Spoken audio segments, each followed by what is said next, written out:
It's like I don't want things to change. I just want things to be, the same, exactly the way it should be. Yes, you could actually plan an interruption to the plan. Plan an interruption to the plan. Yeah. Exactly.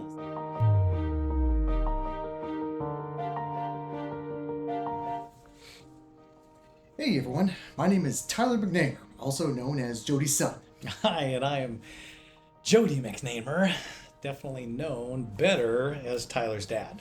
And welcome to another edition of Questions About Autism, Answers at Work. So, let's get right to it. This is going to be all about transitions. Speaking of which, we're transitioning to the topic of the day, and that's all about transitions. So, what are we going to discuss when it comes to transitions? Yeah, well, I think transitions can actually be really difficult. Whether you have autism or not, ultimately, we have transitions that we can plan for, but then there's also unexpected transitions as well. And transition is just simply moving from one activity to another activity. And oftentimes, people with autism have some real challenges with that. So Tyler, we're looking forward to, getting some insights on how to manage those transitions. Sure, absolutely. So let's get right to it. Now, coming from personal experience, the way I always kind of see it when it comes to day-to-day activities is that there's always something to look forward to, based off of schedule and the time that these things go on. Say, for example, when back in elementary school, there was this wheel that goes on too. Each wheel every time it points to a different stuff, that means this day it's library time. This day is going to be PE time, physical education. This one's going to be art. So it's something that kind of more like to look forward to, not kind of too. That way, get into your head, be like, okay, that's something to expect, kind of stuff. Mm-hmm. But if it's something like a fire drill, then things really start to catch a blaze. Yeah, right. Yeah, literally and metaphorically, I guess you can say. Yeah. Well, so again, that's a great example of expected transitions, right? Mm-hmm. And also, I think there's a really key takeaway in that, especially as parents, right? The better that we can plan and let our children know that these are the expected transitions that are going to be taking place. And we even kind of walk through that, like, mm-hmm. What does PE look like? What does art time look like? What does, that... Music that's really, time. Music, right? That's actually going to really, really help them not get so agitated. And again, especially on unexpected transitions, mm-hmm. Those can very, very quickly lead to meltdowns as well. Yeah, absolutely. Back then, I definitely was kind of not used to the whole transitions on concept too. It's like I don't want things to change. I just want things to be, the same, exactly the way it should be, kind of stuff too. That was kind of like my mindset back in the day too. Exactly the way it should be. Like even the whole core concept of summer break was so hard because I was so used to going to school, and I was like, why am I not going to school right now? And all that kind of stuff too. Sure, I do have the occasional enjoy video games and all that kind of stuff, or being outside and reads and all that kind of stuff. That's pretty nice. But at the same time, when there's no scheduling of not going to school, that's where it was kind of a little tough and challenging. We had to understand what is going on, why is this happening, and but also understand why kids enjoy it so much. Yeah. Because it's like summer break. Who doesn't like summer break? Well, I didn't understand what it was about back then too. So that's why we had to understand how to transition from school to not school for a little while. Yeah. Well, and also, schedules and expectations, as, we've mentioned in previous webinars, right? Using visual calendars, visual checklists, showing a timeline, different pictures of activities, and then ultimately, walking your child through, those timelines. Really, become invaluable, right? Because it takes that level of agitation down. But Tyler, what about, just things come up, right? You have these plans, but maybe they get canceled or you get changed at the last minute. Like there's an opportunity, but some of those opportunities, can also be huge challenges. Oh, absolutely. So one example with when it came to the fire drill, it's like not all the kids expect it. I mean, as soon as the siren goes off, they get surprised and scared and jump a little bit too. But they know that oh, okay, this is a fire drill. It's like they know what to do. Back then, when I first started, I was like, I don't know exactly what to do now. Because so the solution was my parapro, that said, all right, there's going to be a fire drill in about 10 minutes. Right. In the next 5 minutes or 1 minute, cover your ears. Mm-hmm. So that was an example of all right, I should be prepared and stuff, and expect the loud siren to go. So back to the whole plans being canceled and unexpected things going on and all that kind of stuff too. Back then it was very hard to transition, because it's like I was so ready for what was supposed to happen, but then I didn't really come up with like a backup plan for when the things changed and all that kind of stuff too, and that could be pretty frustrating back then. These days I know how to adjust, but sometimes still personally I get a little slightly annoyed when when like a change of plans, canceled events, or it's like when someone is late and all that kind of stuff too, because I expect no tardiness and all that kind of stuff, and that can be frustrating. I mean, all that kind of stuff too. I mean, that's just a natural feeling and all that kind of stuff too. I know how to handle it, but still you can have those kind of feelings and stuff too. You just need to know how to adapt and learn how to come up with new plans when the old plans don't seem to be expected. Yeah, it's working out. But yeah, and and it wasn't always that way, right? You've done a really, really good job over the years learning how to accept change, accept transitions, but there's a lot of safety in expected schedule, expected activities. And so oftentimes as parents, we put our children in a bad situation because we haven't set the appropriate expectations, right? Or we randomize our child by not following through with what it is that we said we were going to do. Now, things happen, right?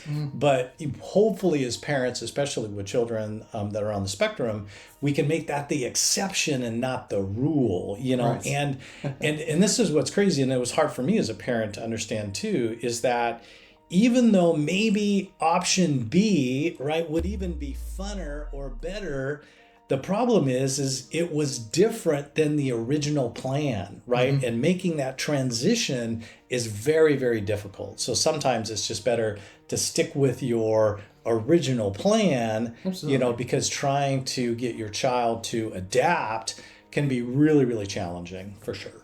It is absolutely, yeah. It's hard, but not impossible. That kind of thing too when it comes to these challenges. So yeah, take for example, sometimes when plans change, it can be for for the better, something more fun. Like for example, recently my mom had said, hey, there's a fun concert coming up, tomorrow.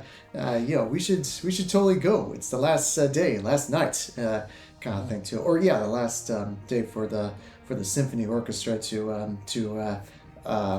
perform in our city of Seattle. So to me, I was like, what? Why? Because it sounds fun, but in my head, I kind of planned, I just wanted to just stay home and not do much. Right. I mean that goes for a lot of folks during the weekend and all that kind of stuff too. But so I wasn't really quite prepared for activity and all that kind of stuff too. But my mom, she insisted that we better get going. It's like it's not like one of those things. It's like, you're gonna go to that thing and you're gonna love it. No, she wasn't like that too. It was like come on, it'll be fun. I want to do it, kind of stuff too. And so when you kind when you go to the whole part where it's like, hey, maybe someone wants to do it and they want you to come with, and then you can make some changes and do it, not necessarily for yourself, but just do it for others, and that's what makes it kind of nice. Makes it humble. And turns out that symphony concert was a lot of fun. It was a blast, and that's why I was like, I'm glad she pushed me to go. Yeah. So change of plans, in that sort of way can, can throw you off, but at the same time get you back on track. Yeah.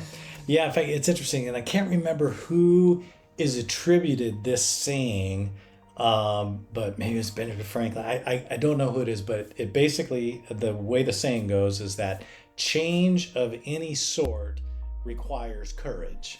So change of any sort requires courage. And you think about the courage that our children have, having autism, right? Where they just like kind of stasis. A lot of our children will line things up, right? And they do that because there is harmony in that, right? There is, it's linear, it's organized, right? Things have their place. And think about that then as an analogy, kind of like for the timeline of their day, right? Or the timeline of their week or the month, right? Things all kind of have to line up. And when all of a sudden they can't get congruence, right? Because one of their cars gets moved out, right? Or this change happens, or this becomes random, it just becomes too much, and they can't get things put back into their place properly. Yeah, absolutely. Yeah, I'm glad you brought that up too. It's like I remember mentioned something about how I play with cars, kind of stuff too, toy cars and such. Like how I align them a certain way too. The way I do it is basically this. It's there's a line of cars. Tire against tire, kind of stuff too. And what I like to do sometimes, this is kind of how I do things, is that on the center of the line, you have the leading car, and then the second place aligns the tire from front to the back, kind of stuff too. That's that car, and then the other car goes from that to the other side, not kind of stuff too, and then keep on going on this line, and that's how I was able to kind of have this order kind of thing too. And when people kind of take those cars out from this order, then I was like, that's not fair. Yeah, right. I was like, no, I had it the way I wanted to, and all that kind of stuff too. And to make it look like that, I've always kind of wanted to do like some kind of racing scene where, like in filmmaking, where like the cars are in that kind of organized configuration.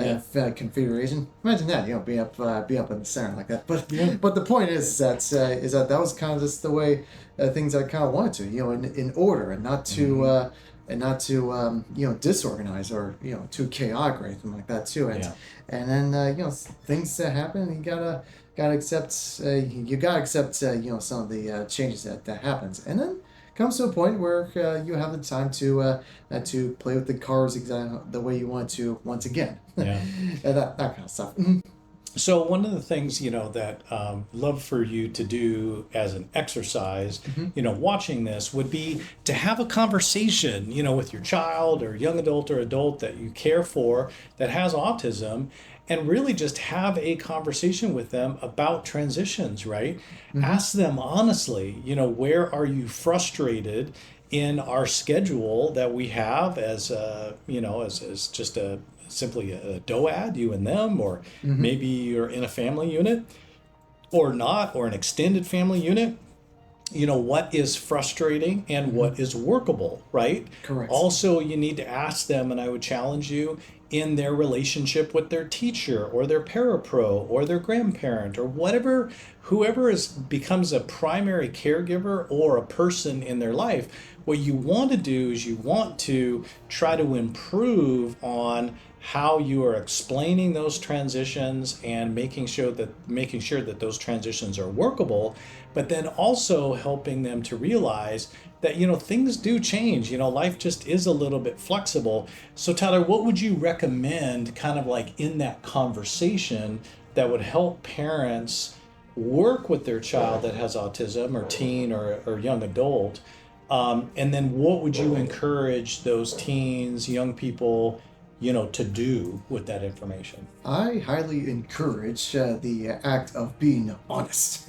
Yeah. Very, very honest as you can be. I know just recently when I was at that annual street dance, all I wanted to do at that event was to go out and dance. I did not expect to see classmates that I used to go to school with since elementary school. There was like 5 of them, and I was like, it was so unexpected. I was very I was excited to see them. We kind of had to make a transition. But I have to make a transition. I mean, to me, I felt like I was not dressed or groomed right or all that kind of stuff for reunions and all that kind of stuff. But I just had to be flexible. For that kind of stuff too. So the honesty parts that I recommend too is I was quite honest when I was talking to one of the schoolmates. I was like. I was honest. I was like, so much is going on, and there's people I haven't seen in a while. It's like, what do I do? What do I say? Yeah, I was honest. I was honest to him. I was like, I was not expecting this, and I don't know what to do. Right. Yeah. So solicit help. Solicit help, and he appreciated that. He appreciated that honestly, and he told me it's like he's like.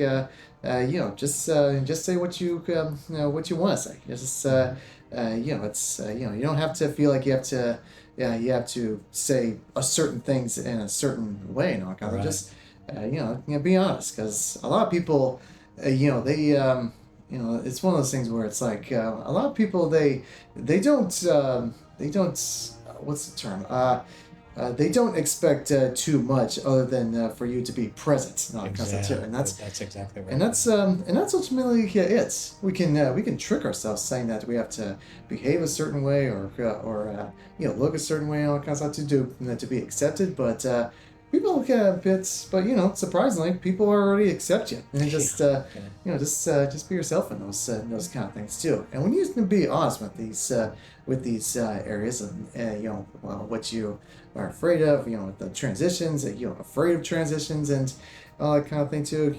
When you're honest like that, it's what makes you not only just human, but just respect it. Right. You respected yourself. You respect your feelings, and you respect others for self respect. Like that. Yeah, such great points. So again, that's that's really the challenge for this week in your communication. With your child or young adult or adult. And again, we just want to say thank you so much for being part of our community. Tyler, any final thoughts on transitions tips that you have for parents or for those that have autism?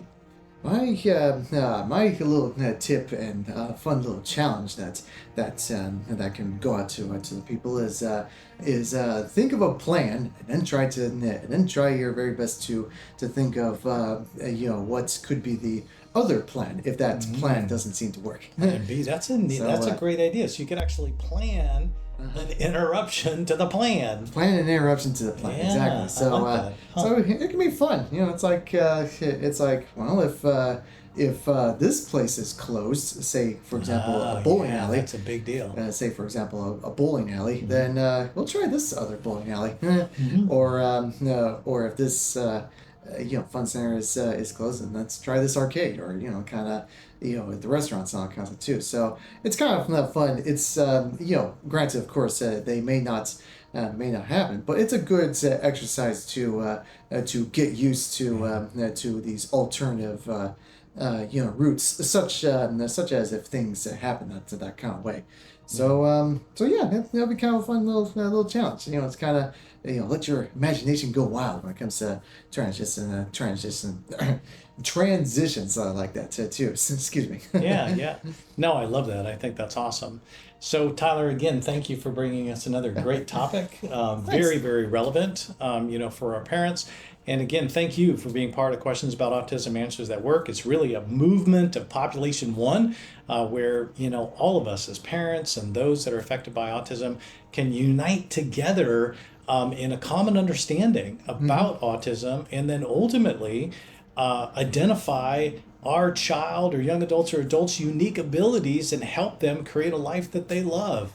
Because honestly, I believe no matter how profoundly somebody is affected by autism, they have the ability to be a paradigm shifter, really bring a shift and something extraordinary into this world, as you have, Tyler, and as have countless others that have engaged with us inside of Autismworks. So we hold out that possibility for you too, and your family and the person that you care about, that has autism. Absolutely, I could not have said better. So, one final note from me is that if you feel like transitions are hard, if you feel like you don't know what to say or what to do, say it. It's I really mean it. That's very important. It's like don't worry if you feel like if it's silly to say that you're afraid of transitions, because it's not. It's a lot of people tend to be afraid of transitions like that. When you have that discussions and talk about it, even freely say at in the middle of a street dance, saying that I don't know what to say or what to do. It's okay to say that. People respect vulnerability in that sort of way too, and people out there want to help the best way that they can. So, all it takes is for you to be honest when it comes to transition. So this will be the next transition for you. I hope you are ready to achieve it. Yeah, without a doubt. So with that, my name is Jody McNamer, otherwise known as Tyler's dad. And my name is Tyler McNamer, also known as Jody's son. We'll look forward to seeing you on one of our next episodes of Question About Autism Answers That Work. Thank you all very much. See you in the next one.